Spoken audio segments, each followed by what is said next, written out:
అందరికీ good morning. ఎందుకంటే ఇక్కడ గుడ్ మార్నింగ్ కాబట్టి అదేలే, ఇది మార్నింగ్ టైం కదా. ఈరోజు వచ్చేసి మేఘాలయ వెళ్ళబోతున్నాను. అస్సాం నుంచి, అదే గువాహతిలో ఉన్నా కదా, ఈ గువాహతి నుంచి మేఘాలయ వెళ్తున్నాను. మేఘాలయ క్యాపిటల్ వచ్చేసి షిల్లాంగ్. సో నా ప్రయాణం షిల్లాంగ్కి. ఈ ఒక్క రోజులో షిల్లాంగ్కి వెళ్ళడం కష్టమే. సో నేనేం చేస్తున్నానంటే బోర్డర్ క్రాసింగ్ వీడియో. ఫైనల్గా మనకి స్టే దొరికిందా దొరకలేదా ఎప్పట్లాగా వీడియో. ఈరోజు వీడియో అయితే అది. సో మన బ్రో తెలుసు కదా మీకు, ఇక్కడే నేను స్టే చేసింది. 2 days స్టే చేశాను. నిన్న గువాహతి మొత్తం కవర్ చేసాం. ఆ వీడియో మీకు నచ్చిందని అనుకుంటున్నాను. సో ఇంకా వెళ్తా, మిగతా విషయాలు మాట్లాడుకుందాం. వెళ్ళే దారిలో నాకు మంచి విజువల్ అయితే ఒకటి కనపడింది. చూస్తున్నారు కదా పండుకోతి ఎలా తింటుందో ఫుడ్. బాగుంది, మూమెంట్ బాగుంది.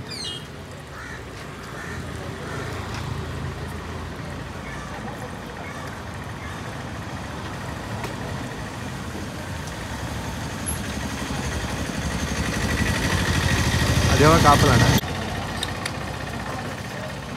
ఈ అస్సాంలో ప్రతి ఒక్కళ్ళు బైక్ హెల్మెట్ అయితే పెట్టుకోవాలండి.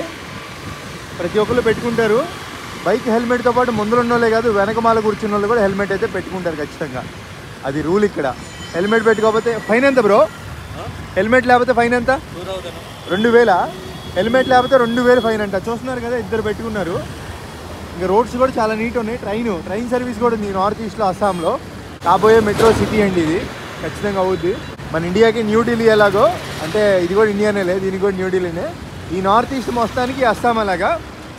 ఇక నేనైతే ఈ రోడ్లో స్ట్రైట్కి వెళ్ళానంటే మేఘాలయ బోర్డర్ అయితే క్రాస్ చేస్తాను ఈరోజు.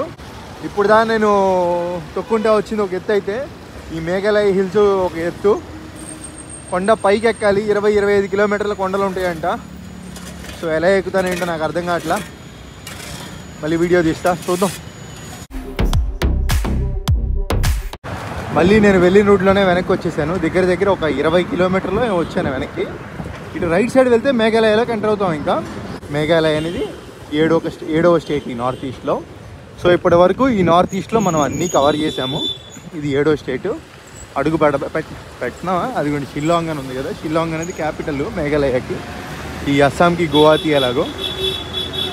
ఎక్కడి నుంచి మేఘాలయ స్టార్ట్ అయిద్దో ఏంటో తెలియదు. బోర్డర్ దగ్గర పోలీసులు ఎలా ఉంటారో ఏంటో చూద్దాం. ఇది వచ్చేసి జోర్ బాట్ అంట. అక్కడ బోర్డ్స్ పైన కూడా జోర్ బాట్ అని ఉంది. జోర్ బాట్ అస్సాం అని ఉంది. మేఘాలయ నెక్స్ట్ నాకు తెలిసి నెక్స్ట్ మేఘాలయ అనుకుంటా. బోర్డర్ మాత్రం డిఫరెంట్గా ఉంది, సరిగ్గా గమనించండి. ఇటు సైడ్ బోర్డు పైన అస్సాం అని ఉంది. అక్కడ స్కూల్ ఒకటి ఉంది కదా అటు సైడ్, దానిపైన మేఘాలయ అని ఉంది. ఇక్కడ వచ్చేసి అస్సాం అని ఉంది. అంటే అటు సైడ్ మొత్తం మేఘాలయ, ఇంకా ఇటు సైడ్ మొత్తం అస్సాము. ఎటువంటి బోర్డర్ లేదు, పోలీసులు కూడా ఎవరు లేరు ఇక్కడ. నాకు తెలిసి ఇంకా డైరెక్ట్ పక్కనే కదా ఎంట్రీ అనుకుంటా. అంటే ఇప్పుడుదా తెలియదు ఎలా ఉంటుంది ఏంటి అనేది. ఇది మాత్రం తెలుసు నాకు, ఎందుకంటే చాలామంది చెప్పారు మేఘాలయ అనేది చాలా పెద్ద హిల్స్ అని. పెద్ద హిల్ స్టేషన్ మేఘాలయ ఈ నార్త్ ఈస్ట్లో అని చాలామంది చెప్పారు. సో చూద్దాం. ఇంకా వెళ్ళే రోడ్లో ఇది రివర్లా ఉంది. ఇంకా స్టిల్ ఇటు సైడ్ అస్సాం అని ఉంది. కొన్ని బోట్స్ అయితే బ్యాక్ సైడ్. ఇటు సైడ్ వచ్చేసి మేఘాలయ అని ఉంది. కొంచెం క్రాస్ చేస్తే మరి దాటిన తర్వాత మేఘాలయనేమో. బ్రిడ్జ్ ఇది, రివరు, చిన్న రివరు. Yeah hi. అమ్మాయిలు ఏంటి ఎగ్జైట్ అవుతున్నారు వీడియో అనేసరికి. ఇక్కడ ఏందో అంతా ఒకేలా ఉంటారు. మన సైడ్ తెలుసుద్ది. సో ఇటేం తెలియట్లా. రోడ్ సైడ్ అటుకెళ్ళి అమ్ముకునే వాళ్ళు అమ్మాయిలు ఒకే విధంగా ఉన్నారు. ప్రొఫెషనల్గా బ్యాగ్ తెలుసుకుని వెళ్ళే వాళ్ళు అంతా ఒకే విధంగా ఉన్నారు. అంటే ఎలా అంటే ఫేస్ కట్స్ ఒకటే. ఇక్కడ మ్యాటర్ నేను గమనించింది ఏంటంటే అందరూ స్వెట్టర్లు హుడ్డీలు వేసుకుంటున్నారు కదా. దానివల్ల అందరికీ మ్యాక్స్ ఒకే 90% ఒకటే ఎపీరియన్స్ వస్తుందని నేను అనుకుంటున్నాను. మరి మీకేమనిపిస్తుంది కామెంట్ చేయండి. లేదా మనం ఫస్ట్ టైం కొత్తగా చూడడం వల్ల మనకు అలా అనిపిస్తుందా? అలా కూడా అయ్యుండొచ్చు.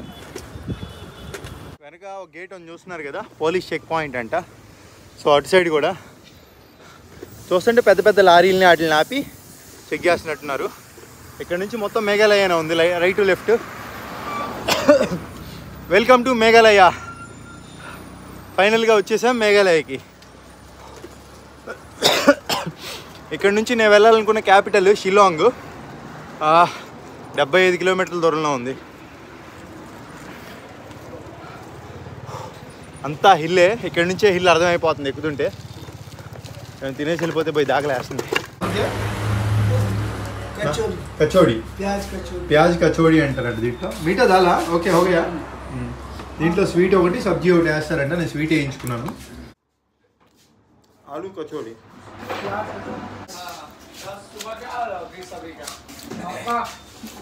పొలంలో ఉంది, అదంతా డిఫరెంట్గా ఉంది. ఇక్కడ first HP petrol pump in Meghalaya side అని ఉంది. అసలు డిఫరెంట్గా ఉంది. ఇప్పుడు దాన్ని నేను చూసిన ఏ స్టేట్లో కూడా ఇలా లేదు బోర్డు. ఫస్ట్ టైం చూడడం. 500 మీటర్లు వెళ్తే వస్తుందంట. చూద్దాం అది కూడా, పెట్రోల్ పంప్ కూడా చూద్దాం. ఏమో హెచ్పి అని ఉంది. ఇక్కడేమో ఫస్ట్ పెట్రోల్ పంప్ వచ్చేసి ఇది ఉంది, హెచ్పి కాదు భారత్ ఉంది. భారతే ఫస్ట్ ఉంది అనమాట మేఘాలయ సైడ్. బాగుంది పెట్రోల్ పంప్ కూడా. అయితే ముందులో హెచ్పి ఉంటుందేమో. ఇది వచ్చేసి హెచ్పి పెట్రోల్ పంపు. ఏ మాటగా మాట భారత్ స్టాండర్డ్సే బాగుంది హెచ్పి కన్నా. కానీ ఓపెన్ ఏరియా చాలా ఉంది, మొత్తం కొండలే. ఇంకా మనం ఎక్కుతున్నాం పైకి, కొండల పైకి. ఎక్కడం దిగడం ఇంకంతే. మనకి చాలా రోజులు అవుతుంది కదా కొండలు ఎక్కి, దోల తీరిపోయింది. పైన పెట్రోల్ పంప్ ఉందండి. ఇంకా ఇక్కడ నుంచి నాకు 65 కిలోమీటర్లు ఉంది. ఏది దాని పేరేం పేరు, షిలాంగ్, మేఘాలయ క్యాపిటల్. సో ఇంకా ఈ పక్కన ఉన్న పెట్రోల్ పంపులో అడిగి పర్మిషన్ అడిగి ఇక్కడ పనుకొని రేపు స్టార్ట్ అయిపోతా ఫ్రెష్గా. మొత్తం హిల్స్ కదా మేఘాలయ. ప్లెయిన్ ల్యాండ్ మొత్తం అస్సాంకి, పాపం హిల్ ఏరియాస్ మొత్తం వీళ్ళకి, నాగాల్యాండ్కి, మేఘాలయకి, మణిపూర్కి, మిజోరాంకి. ప్లెయిన్ ల్యాండ్ మొత్తం అస్సాం వాళ్ళకే. అదే అండి పెట్రోల్ పంపు భారత్. వెళ్ళడుగుదాం ఏమంటారో ఏంటో ఈ పెట్రోల్ పంప్లో. సో పర్మిషన్ అడగడానికి వచ్చి ఇక్కడ మేనేజర్ లేడు, సూపర్వైజర్ లేడు. సో వీళ్ళని అడిగాను. సో వీళ్ళని అడుగుతుంటే వీళ్ళు అక్కడికి వెళ్ళి ఇక్కడికి వెళ్ళి అని తిప్పిస్తున్నారు. నాకైతే ఏం అర్థం కావట్లా. సో పైన ఇంకో పెట్రోల్ పంప్ ఉందంట, అక్కడికి వెళ్ళిపోదాం. రోడ్డు మీద వెళ్తుంటే ఇట్లా నాకు 10 రూపాయల కాయిన్ అయితే ఒకటి కనపడింది. ఇది కనపడింది కదా అని చెప్పి తీసుకొని నాతో పాటు తీసుకెళ్ళేంత ఇదని కాదు. ఒకవేళ 500 రూపాయల నోటు కనపడినా నేనైతే ఏం చేస్తానంటే ఇట్లా పక్కన పెట్టేసి వెళ్ళిపోతా. మనది కానీ మనకు వద్దు. సో అది ఎవరి దగ్గర చేరాలో వాళ్ళ దగ్గరికి చేరుద్ది. రూపాయి అయినా కానీ, 100 రూపాయలైనా కానీ, 1000 రూపాయలైనా కానీ, 1,00,000 రూపాయలైనా కానీ. సో అది ఎప్పుడూ ఒకేలా ఉండాలి. కిలోమీటర్ కాదండి, 4 కిలోమీటర్లు ఉంది అక్కడ నుంచి ఇక్కడికి. మొత్తం ఎత్తే హెచ్పి పెట్రోల్ స్టేషను పెద్దదే. కెనాపీ లేదా, అబ్బా సరిపోయిందిగా. వర్షం పడుతుంది ఇక్కడేమో, కెనాపీ కూడా లేదు. ఎక్కడో చోట అడిగేసుకోవడం. ఇంకా నేను పెట్రోల్ బంక్లోకి వచ్చాను. సో వర్షం పడుతుంది. సో ఇక్కడ వేసేసుకోమన్నారు అడిగితే. టెంట్ షెల్టర్ ఉంది. సో మన కొత్త టెంట్ వేసేసుకొని నిద్రపోవచ్చు, ఎటువంటి ఇబ్బంది ఉండదు. సో అది ఇంకోటి లక్కీగా నిన్నటి వీడియో చూస్తుంటే మీకు అర్థమై ఉంటుంది. మనం టెంట్ కింద వేసుకునేది కూడా కొనుక్కున్నాం కదా, చూపిస్తా. టెంట్ వేసేది కూడా మొత్తం చూపిస్తా, కొత్త టెంట్.